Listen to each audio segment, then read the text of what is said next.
সম্পর্ক সম্পর্ক সম্পর্ক এই বনেদের সম্পর্ক এমন একটা সম্পর্ক যেটা কোনোদিনও ভাঙার নয়। দেখো কি মধুর সম্পর্ক, তাই না? এই সম্পর্ক এখন কি সুন্দর। দেখো 4 বোনে এক জায়গায় আছে, তারপরে বিয়ে হওয়ার পরে যে যার মতো শ্বশুরবাড়িতে চলে যাবে। কিন্তু আমি আসবো, বোনেরা আসবে না, বোনেরা আসবে আমি আসবো না, এই বোনেদের সাথে কিন্তু তখন দেখা হয় না। নদীতে কিন্তু দেখা হয়, কিন্তু বোনেদের সাথে দেখা হয় না, তাই না? যাই হোক বন্ধুরা, অনেক গল্প হবে, তার আগে চলো আমার পরিচয়টা জানিয়ে দিই, বলে দিই। গুড ইভিনিং বন্ধুরা, এইচডিএস ব্লগের ছোট্ট একটা পরিবার থেকে তোমাদেরকে অনেক অনেক স্বাগত জানিয়ে আজকের ব্লগটা শুরু করছি। আশা করছি তোমাদের অনেক অনেক ভালো লাগবে। সবার প্রথমে বলো তোমরা কেমন আছো? আশা করছি ভালো আছো, আর আমিও বেশ ভালো আছি। ভালো তো থাকবে, সব বোনেরা এক জায়গায় এসে আমাদেরকে তো ভালো থাকতে হবে, তাই না? সব বোনেরা তো সচরাচর এক জায়গায় হওয়া যায় না। দেখো এখন ভয়েস দিচ্ছি, এখন আমরা কিন্তু 3 জন আছি, আর একজন কিন্তু চলে গেছে। তার জন্যই প্রথমেই বললাম এই বোনেদের সম্পর্কে এমন একটা মধুর সম্পর্ক যেটা বলার মতো না। দেখো ভাইদের সাথে কিন্তু দেখা হয়, কিন্তু বোনেদের সাথে দেখা হয় না বিয়ের পরে। বিয়ের আগে হয়, বিয়ের আগে কত ঝগড়া মারামারি এগুলো কিন্তু সব বোনেদের ভাই বোনদের মধ্যেই হয়, আমাদের মধ্যেও হয়। দেখো আর এখন বোনের আশায় বসে থাকি, বোনকে বলি আয় আয়, বোন আর আসার টাইম পায় না, ওর সংসারে ওই ব্যস্ত। আমি এমনিতেও আসতে পারি না, আমাদের বাড়ি অনেকটা দূরে কলকাতাতে, তোমরা তো সবাই জানো। তার জন্য আমাদের সচরাচর আমি তো আসতে পারি না, বছরে একবার আসি। তো আমি তো এখন নতুন ভিডিও করছি, তো বুঝতে পারবো না, ঠিক ধীরে ধীরে বুঝতে পারবো। আর দেখো সব বোনেরা মিলে বেরিয়ে পড়লাম আমাদের পুকুরে। আর পুকুর পাড়ে না অনেক দিন ধরে আসা হয়নি, মানে বাড়ি থেকে কী বলে বাড়িতে এসি, তারপরে তো আর আসাই হয়নি। তার জন্য সব বোনেরা বললাম বনু কী বলে আজকে একটু পুকুর পাড় থেকে ঘুরে আসি। তার জন্য সব বোনেরা মিলে বেরিয়ে পড়লাম পুকুর পাড়ে।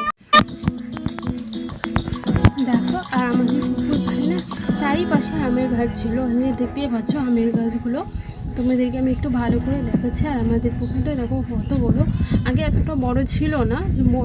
চলো তোমাদেরকে দেখাচ্ছি, আর আমি বলছি এখন কেন এত বড় হলো। আগে কিন্তু আমাদের পুকুরটা 8 বিঘে ছিল, আর এখন দেখো কত বড়, এপার থেকে ওই পারে কিন্তু দেখা যাচ্ছে না পুকুরটা। দেখো আর আমাদের এই পুকুর পাড়ে কত আমের গাছ, মানে 40 থেকে 50টা আমের গাছ আছে। কিন্তু কি একটা দুঃখের বিষয় হচ্ছে, এই বছর না আমি এসে আর একটা গাছেও ধরেনি। এরকম হয় নাকি আমি তো বুঝতে পারছি না। আর এটা তোমাদেরকে দেখাচ্ছে, এই যে তালের গাছটা আমাদের না, এতে তালের গাছের এরপর থেকে আমাদের কিন্তু জায়গা, এতে আমাদের বাঁশ গাছগুলো আছে, গাছগুলো কিন্তু আমাদের। আর এখানে না অনেক বড় একটা পাকুড়ের গাছ ছিল, সেই পাকুড়ের গাছটা মারা যায়নি, মানে বাবা বিক্রি করে দিয়েছে। আর এই যে কিন্তু আমাদের জায়গা, এই ভিতরে কিন্তু প্রচুর আমের গাছ আছে। আর এই আমের গাছটা হচ্ছে কাঁচা মিঠে আমের গাছ। এখানে তো আম হলে তো রাখেই না, এখানে ছোটো ছোটো আম হতে ওই এপ্রিলের শেষে আম পুরো গাছে আম শেষ। আর এদিকে তোমাদেরকে দেখাচ্ছি, এটা আমাদের একটা বাড়ি ছিল, আর এদিকে একটা বাড়ি ছিল, ওটা একটু ছোটো ছিল। আর এখানে টিউবওয়েল ছিল। আর তারপর এখানে কাঁঠাল গাছে কত কাঁঠাল হয়েছে। ওই যে কাঁঠাল গাছে আমি জঙ্গলে যাচ্ছি না, কারণ সাপ পোকামাকড় থাকতে পারে, এখানে পুরো জঙ্গল হয়ে গেছে। যখন আমার ঠাকুমার দাদু ছিল, ঠাকুরদাদা ছিল, তখন কিন্তু এতটা জঙ্গল ছিল না, কারণ সবসময় ওরা থাকতো। আর এই বাড়িতে দেখো ওরা মারা যাওয়ার পরে কিন্তু অনেক আগে কিন্তু আমাদের বাড়িতে চলে গেছিলো। আর এখানে ওরা ছিল একটাই কারণে পুকুর, তারপর আমাদের জমি ছিল, তো ওইগুলো দেখাশোনার কথা। আর এখন বাড়িটার কী অবস্থা, বাড়িটা কিন্তু খুব সুন্দর ছিল, সব টিনগুলো খুলে নেওয়া হয়েছিল, তো তার জন্য জল পড়ে ভেঙে গেছে পুরো। আর প্রচণ্ড জঙ্গল হয়ে গেছে, অনেকদিন পড়াশোনা করে তো হেঁটে এমনিতে আসা হয় না। আর একটু ঘুরে তো ভালোও লাগে না, কেউ যদি থাকে। তাহলে আগে যখন ছোটোবেলায় ছিলাম, যখন আম হতো, তখন কিন্তু প্রত্যেকটা দিন পুকুর পাড়ে আসতাম, ঠাকুমার ঘরে শুয়ে থাকতাম, রান্না করে তখন কিন্তু খুব সুন্দর রান্না করতে পারতাম। এই যে দেখো আমি বলছি তোরা একটু দাঁড়া, দাঁড়া আমি একটু ওদেরকে সবাইকে দেখাই, আর আমি একটু থাম্বনেল বানাবো, একটু ছবি তুলে অনেক। ওই যে দেখো কি সুন্দর না লাগছে আমাদের চারজনকে, আর আমাদের চারজনকে কেমন লাগছে তোমরা অবশ্যই কমেন্ট করে জানো বন্ধুরা।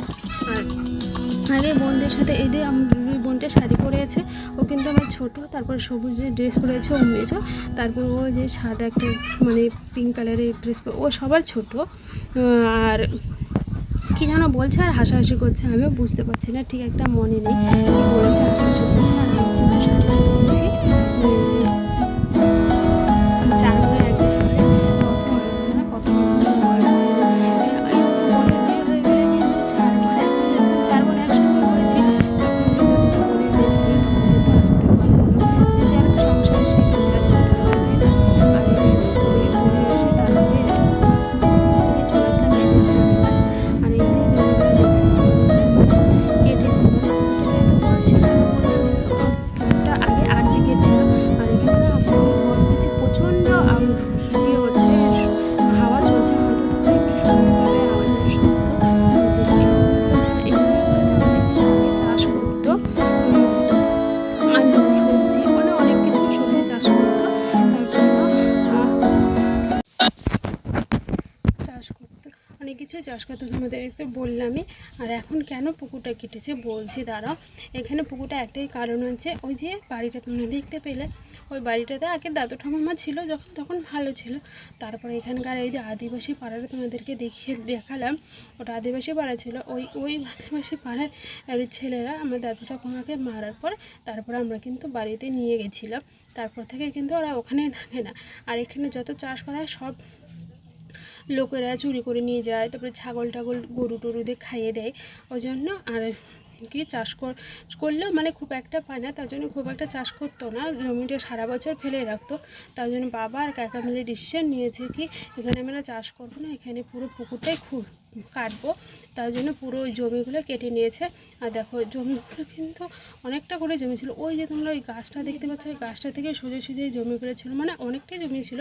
পুকুরটা কিন্তু তখন এত বড় ছিল না। আর দেখো এখনও পুকুর কিন্তু সেভাবে এখনও কাটা হয়নি, দেখো ওই যে জঙ্গলগুলো দেখতে পাচ্ছ, গাছগুলো ওখানে ভালো করে কাটবে। তারপরে এই যে দেখো পুকুরটা দেখো তোমরা, কিন্তু এই মাথা থেকে পুরোটা ক্যামেরায় আসছে না। আর এখানে দেখো এই যে ওই মাথায় এই যে এখনও কিন্তু কাটা হয়নি, ওই যে ওই পাশে ওই মাটিগুলো কাটবে, তারপর কিন্তু পুকুরটা তখন দেখতে ভালো লাগবে, তখন কিন্তু ভালো করে কাটা হয়ে যাবে আর চাষ করতে পারবে। এখন কিন্তু আমাদের পুকুরটা নেই, মানে পুকুরটা নেই বলতে বলবো না, পুকুরটা এখন লিজে দেওয়া আছে। যখন আমার বোনের বিয়ে হয়েছিল তখন লিজে দিয়েছিল, তারপর খুলেছিল, তারপর আবার কাকা লিজে দিয়েছে, লিজে দিয়ে তারপর কিন্তু কাকা বাড়ি করেছে। আর এখনও খোলেনি, আর মনে খুলতে বেশি টাইম নেই। আর আমার বর বলে কবে যে পুকুরে মাছ ধরবো, কবে যে খাবো, আমি কিছু তোমার সেই ভাগ্য হবে না, কোনোদিন পুকুরটা আমার বাবা কাকা চাষও করতে পারবে না, তোমাদের হবেও না। আর আমাদের এখান থেকে এই পর্যন্তই জায়গা, তোমাদেরকে ওই যে মাটি অবধি দেখাচ্ছে এই জায়গাটা। আর এখন পুরো সন্ধ্যা লেগে গেছে, ওই যে রাস্তাটা কিন্তু মেন রাস্তা, আমাদের কোনো কিন্তু আসতে অসুবিধা হয় না।